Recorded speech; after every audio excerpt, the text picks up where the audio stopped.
okwogera urukiiko rw'obusumba rwajjanga ruyimiriza urukiiko rwaki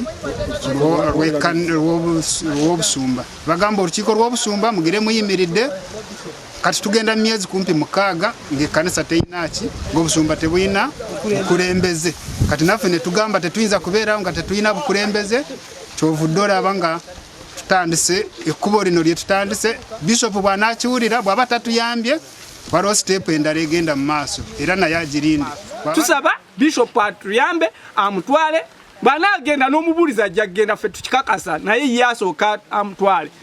Reverend Sharp Bazira yakola omulimu ogw'amaanyi wano okuva lwe yavaawo ne kabuyonjo gye yazimba yamenyeka kakati Reverend atalina kabuyonjo ku kifo Reverend abagenyi abakyalizaawa enkulu ninyenda bishop atwere nkukokera ekipande eki atwale Reverend amutwiheho twamurasa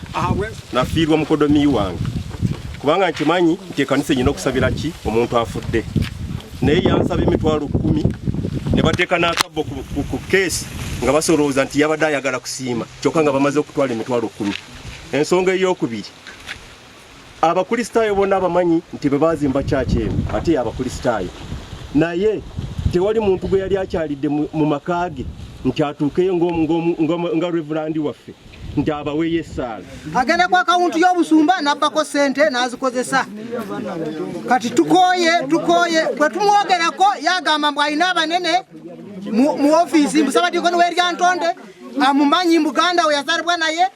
tetulina kye tunaamukola kati oba alina abanene bagende bamuwe kanisa yaabwe yaffe tugigadde